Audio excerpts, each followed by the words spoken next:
En este video te explicaré cómo se organiza la información en un disco duro.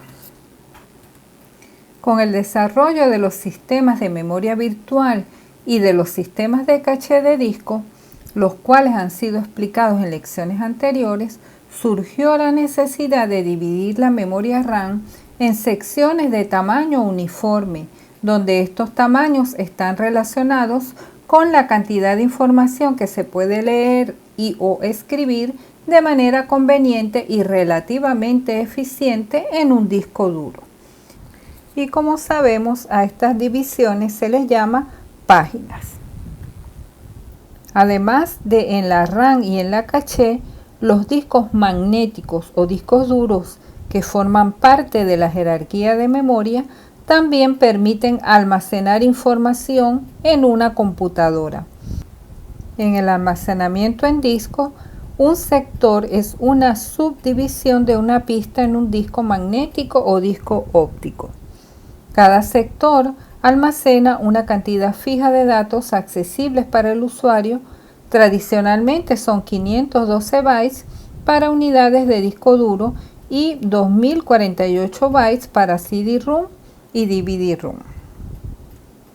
Los discos duros más nuevos utilizan sectores de 4096 bytes, los cuales se conocen como disco duro de formato avanzado o AF, ya que superan los 512 bytes por sector. Lo importante acá es saber que el sector es la unidad de almacenamiento mínima de un disco duro. La mayoría de los esquemas de partición de disco están diseñados para que los archivos ocupen un número entero de sectores independientemente del tamaño real del archivo. Aquellos archivos que no llenen un sector completo tendrán el resto de su último sector llenos de ceros.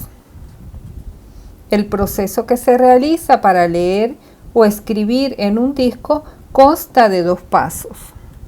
Primero, se mueve el cabezal de lectura-escritura a la pista correcta y luego se espera hasta que el sector deseado gire a la posición de la cual se quiere leer o en la que se quiere escribir. El mover el cabezal a la pista correcta generalmente toma más tiempo que el tiempo requerido para que el sector llegue al cabezal de lectura-escritura. Al primer tiempo se le llama latencia y al segundo retardo rotacional.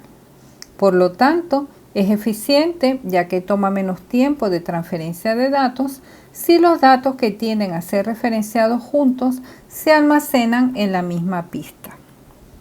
La idea básica de los sistemas de memoria virtual es almacenar y cargar conjuntos de datos que serán referenciados juntos.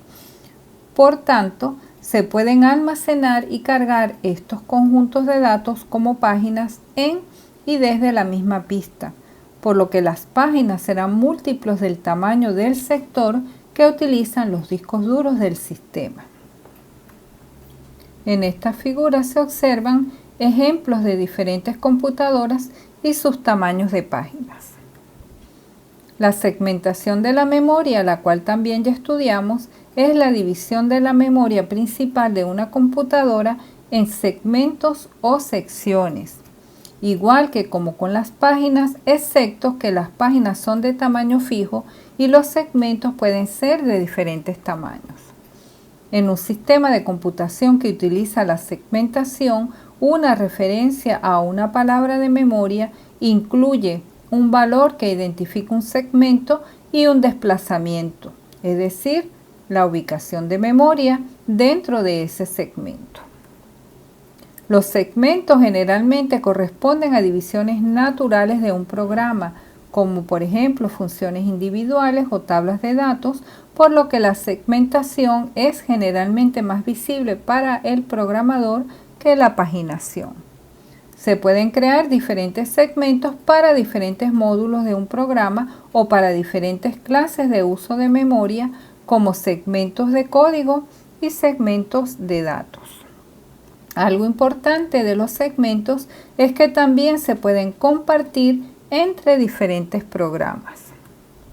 Una vez que sabemos cómo se organiza físicamente la información en un disco duro, veremos la organización lógica de la información conocida como sistema de archivo.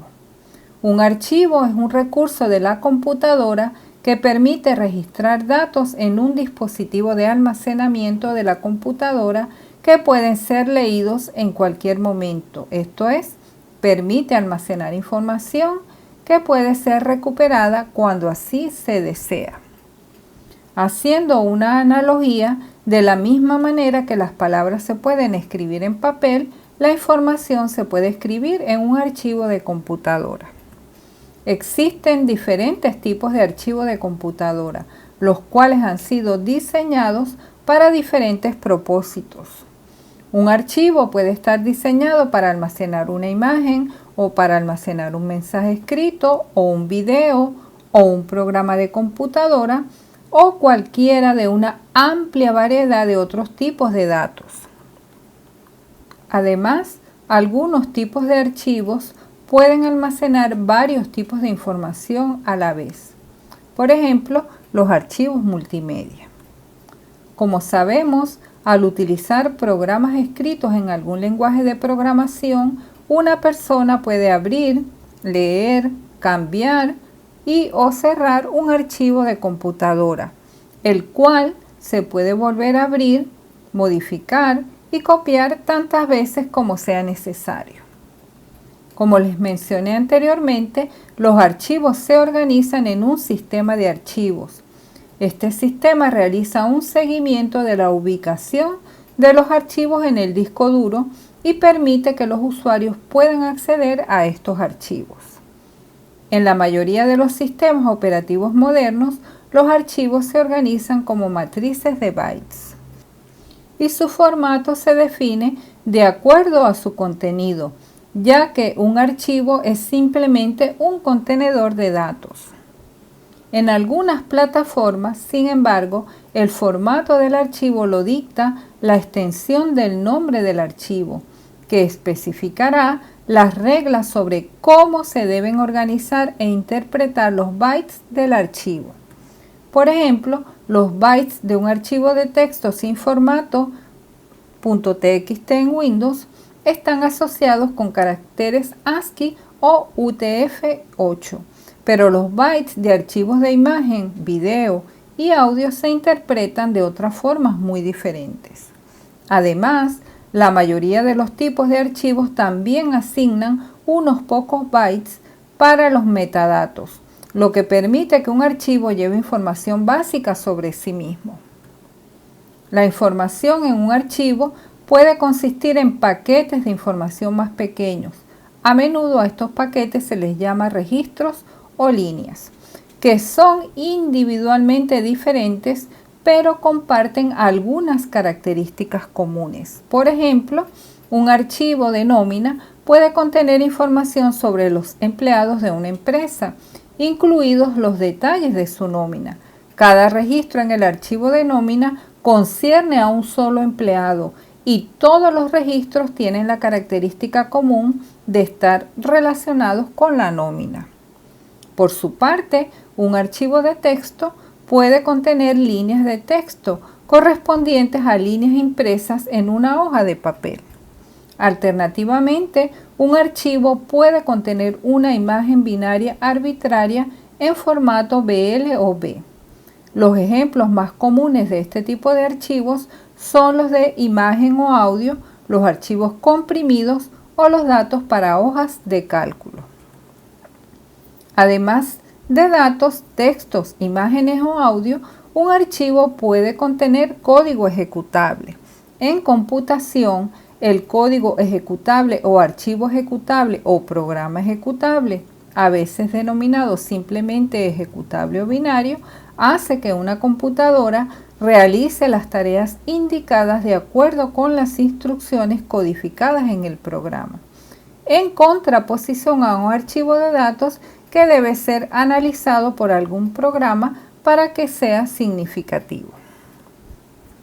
Entre las operaciones básicas que los programas pueden realizar en un archivo tenemos crear un archivo nuevo, que crea un archivo sin datos, cambiar los permisos de acceso y los atributos de un archivo, abrir un archivo, lo que hace que el contenido del archivo esté disponible para que el programa pueda usarlo, leer datos de un archivo, escribir datos en un archivo y cerrar un archivo, terminando la asociación entre el archivo y el programa.